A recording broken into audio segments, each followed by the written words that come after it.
The kitchen, with its sunlit tiles and aroma of stew simmering, felt far less inviting than it used to. I could feel the weight of Mark's stare as he scanned the room, looking for something to criticize. "You've made the same stew again, Anna?" Mark remarked, a hint of disdain in his voice. "It's your favorite, Mark. I thought..." "You thought wrong, like always." He cut me off, his voice rising. "Every day it's the same thing. I come home after a long day, hoping for something different, something better. But all I get is this monotony." I bit back a retort, looking down to hide the hurt in my eyes. "And what have you done all day, Anna?" He prodded further. "Sitting around, chatting with your friends on the phone, I bet. You're just a sponger, Anna." I felt my face flush with embarrassment and anger. Before I could respond, Sarah entered the kitchen. The hope I harbored, that she'd be my ally in these moments, quickly vanished when she spoke. "Honestly, Mom, why don't you try something new for a change? Or better yet, why don't you do something useful for once?" she snapped, grabbing an apple from the fruit bowl and taking a bite with an exaggerated crunch. I tried to remain calm, holding back tears. I thought making something familiar would be comforting. "I'm sorry if it wasn't to your liking." Sarah scoffed, looking eerily similar to her father in that moment. "It's not about the food, Mom. It's about how you just exist in this house, like a piece of furniture." Feeling cornered and overwhelmed, I mustered up the little dignity I had left. "I've always done my best for this family. Maybe one day you'll see that." Mark chuckled darkly. "Oh, Anna, always playing the victim. You know, maybe if you had a father growing up, you'd know how to be a better wife and mother." I gasped, shocked at his cruel words. The sting of his remark hit deep, reminding me of the father-shaped void in my life.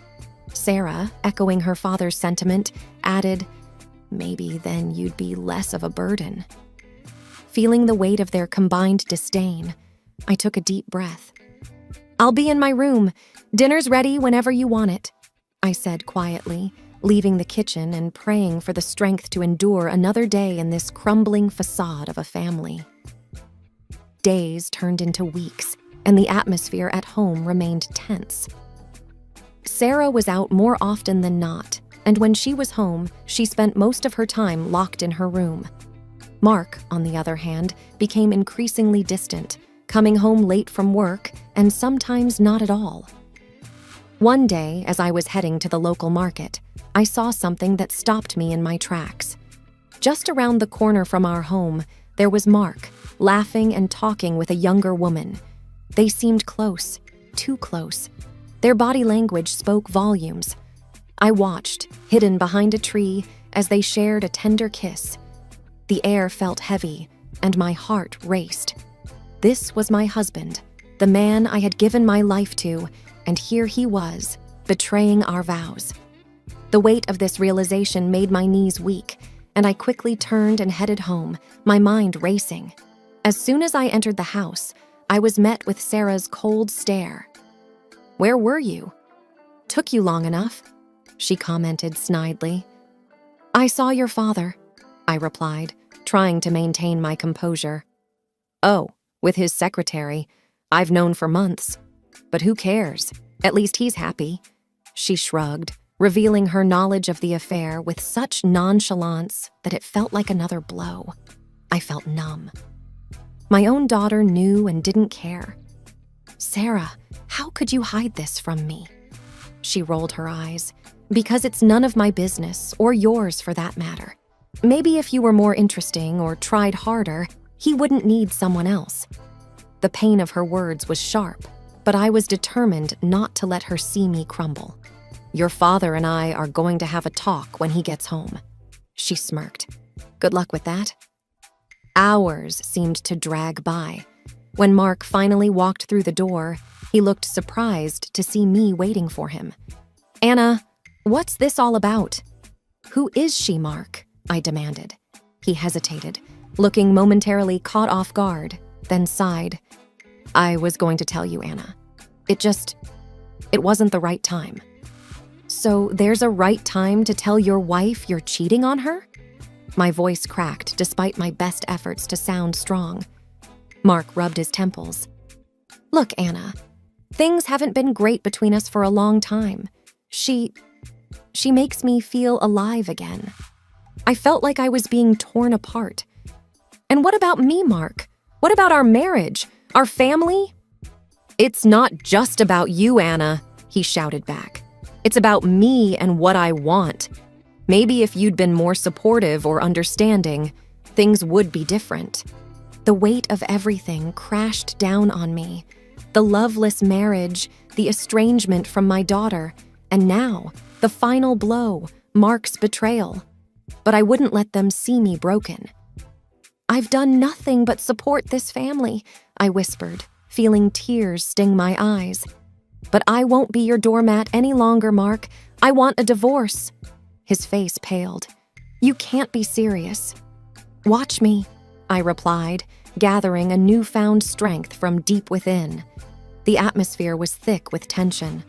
Mark looked at me, truly seeing me for the first time in what felt like years.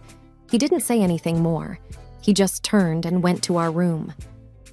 I looked around the house where I had spent the best years of my life, and realized that it wasn't my home anymore. The final straw had been drawn. It was time for a change. Moving into my mother's old house wasn't easy. The memories of her surrounded me, and sometimes I felt her presence so vividly it was as though she was still with me. I would hear her laughter in the creaks of the wooden floors, or see her reflection in the old mirrors. However, over time, the pain of her absence became a comforting presence. I slowly began to fill the rooms with my own energy and found solace in the home I had once shared with her. One afternoon, as I was cleaning the attic, dusting off old memories and tidying away the remnants of the past, there was a knock at the door. A firm, steady knock that seemed out of place in my quiet world. I hurried downstairs and opened the door. Standing there was an elderly man, dressed in a finely tailored suit, looking a little out of place amidst the simplicity of the neighborhood. "Can I help you?" I asked, a bit puzzled. The man cleared his throat. "Are you Anna?" I nodded. "Yes, I am. Who are you?" He took a deep breath. "I'm Richard. I knew your mother. We were close once." I looked him up and down, searching my memories for any mention of a Richard. Nothing came up. "I'm sorry, but I don't recall my mother mentioning a Richard." He looked pained but nodded. "She wouldn't have. Our parting was not amicable. I'm actually your father, Anna."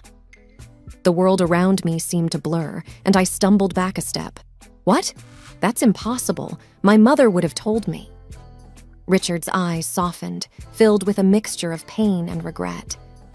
"She had her reasons, Anna. I wish she had told you, but she chose to keep it from both of us." I felt a rush of anger. "And why should I believe you?"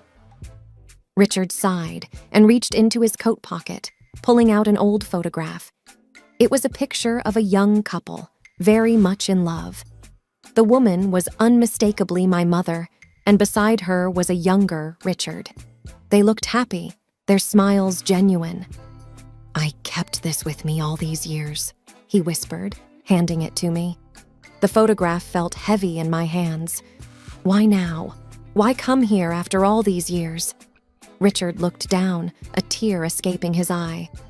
"When I learned about your mother's passing, I started looking for you. I wanted to know my daughter." I leaned against the doorframe, feeling overwhelmed. "This is a lot to take in." He nodded. "I know, and I'm sorry for dropping this on you so suddenly. I wanted to meet you, get to know you." I looked into his eyes, searching for sincerity. They were the same shade as mine, a fact that didn't escape me. After what felt like hours, I nodded slowly. "Okay, come in." Richard smiled, relief evident on his face. "Thank you, Anna." As we sat in the living room sipping tea, Richard told me stories of his time with my mother, how they had met, the adventures they had shared, and the love they had felt. It was a bittersweet experience, hearing about the life my mother had before me. But with every word, the reality of Richard's claims solidified. By the end of the evening, as the sun set, casting a golden hue over the room, I felt a connection with Richard. He was a part of my history, a missing piece in the puzzle of my life. As he left, Richard turned to me, his eyes filled with hope. "Can we meet again?" I nodded. "Yes, I think we can." The door closed behind him, but a new chapter in my life had just begun. The days that followed were a whirlwind of emotions. I'd wake up in the mornings, sometimes thinking it was all a dream. The father I'd never known was now suddenly a part of my life, and each day brought new revelations. Richard would visit often, sharing tales of his family, of the world he came from, a world of affluence and privilege. I learned that he was a successful businessman, having built a vast empire over the years. Despite all his success, he often mentioned a void, a piece of him that always felt missing. One day, as we sat on the porch sipping on lemonade, Richard turned to me, a contemplative look in his eyes. "Anna," he began, "there's something I've been thinking about. I want to meet Sarah, my granddaughter." I hesitated. Sarah hadn't been in touch since I left, and the thought of reconnecting with her felt daunting. "Richard, I don't know. She's changed, and our relationship is strained." He placed a reassuring hand on mine. "I understand, but I want to at least try, for both of us." I took a deep breath. "Okay, but we should plan it out.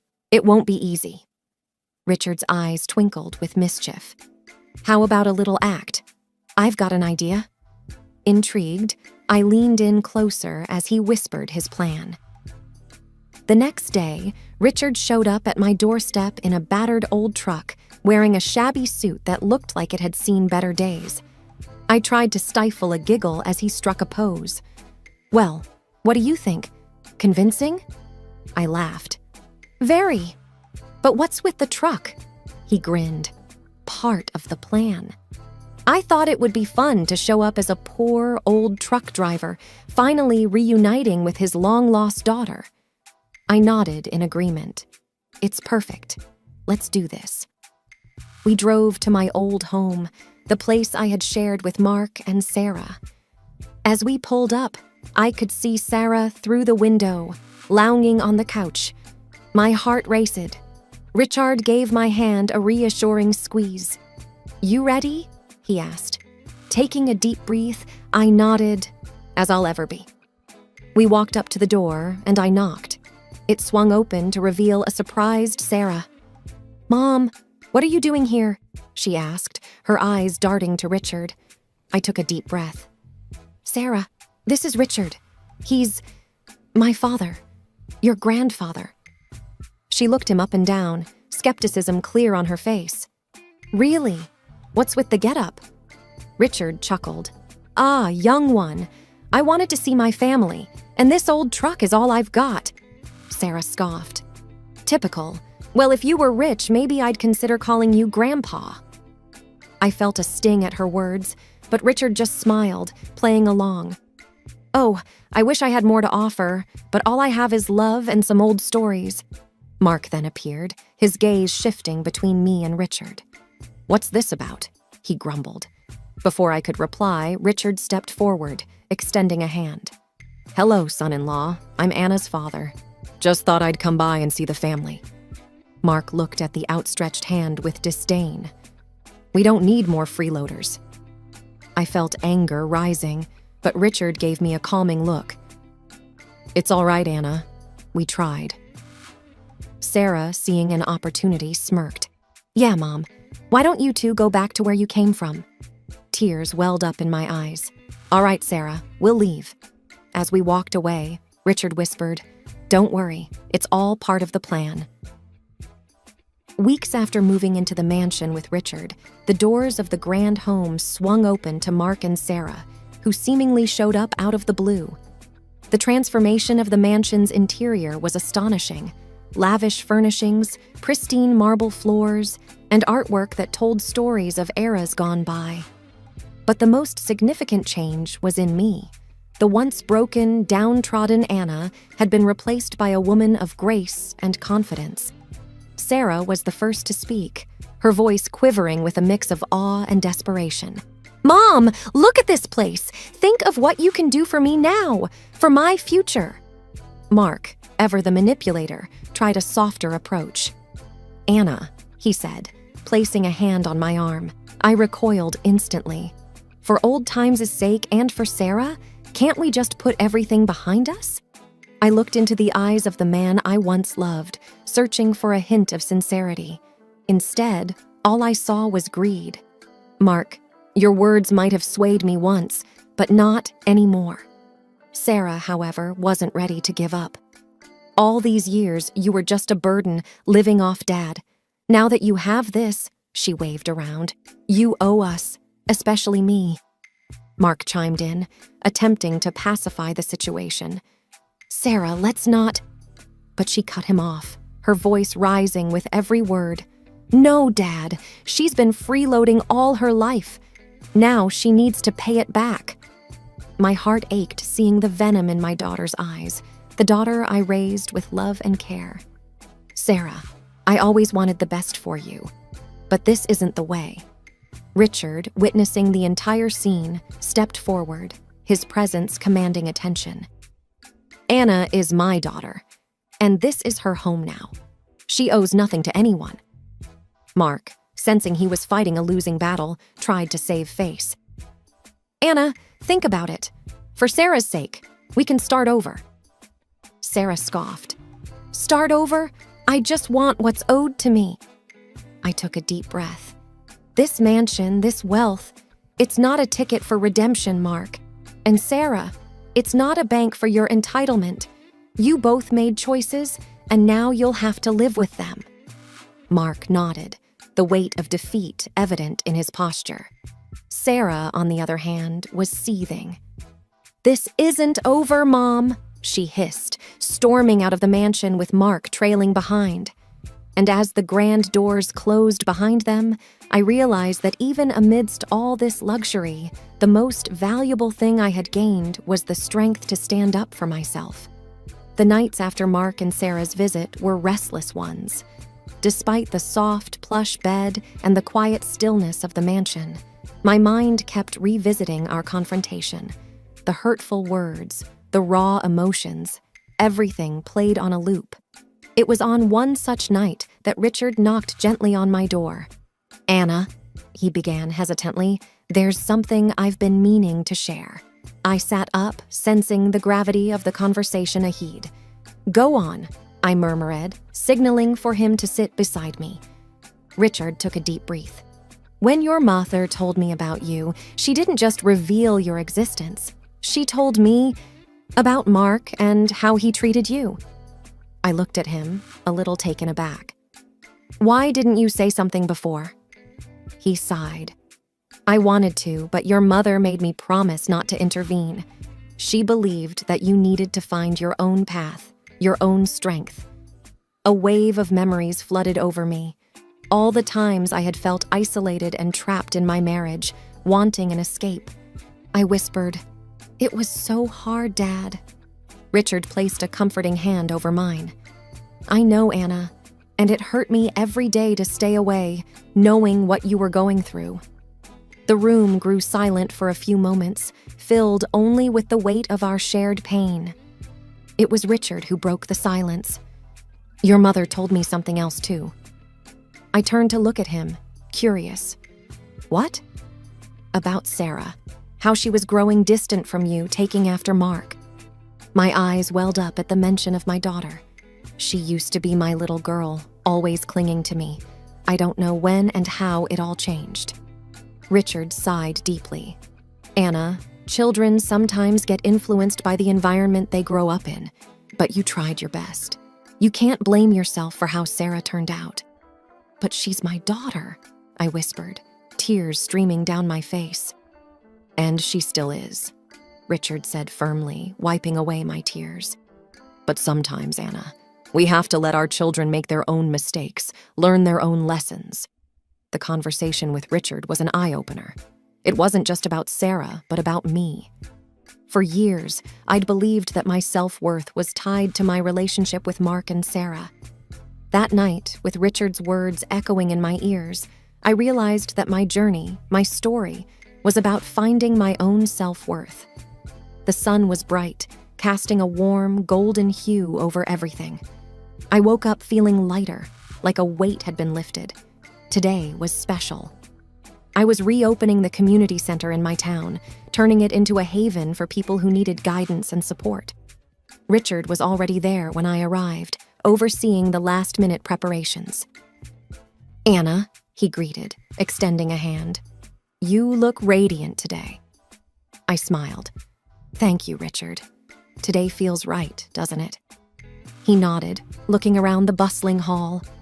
A fresh start for many. "The community needs this," I replied. "A place of hope." As we cut the ribbon and welcomed the first batch of visitors, the sense of fulfillment was overwhelming. Youngsters seeking guidance, women looking for a fresh start after facing personal challenges, and even elderly folks seeking companionship. The community center was soon buzzing with activity. Richard, seeing my contented expression, whispered, "Proud of you, Anna." As days turned into weeks, the center became the heart of the community. Richard hosted personal development sessions, and I organized workshops, sharing my story, hoping it would inspire others to find their strength. One evening, as the sun set, casting the sky in hues of orange and pink, I stood at the balcony of the mansion, reflecting on the journey.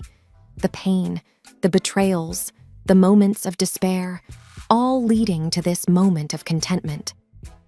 Richard joined me, his presence comforting as always. "You've come a long way, Anna," he said, looking into the horizon. "I have," I replied, "but I couldn't have done it without you." He smiled. "Here's to new beginnings." As we stood there, side by side, it was clear that the future was promising. The past was just that, the past. It was time for new memories, new experiences, and most importantly, new beginnings.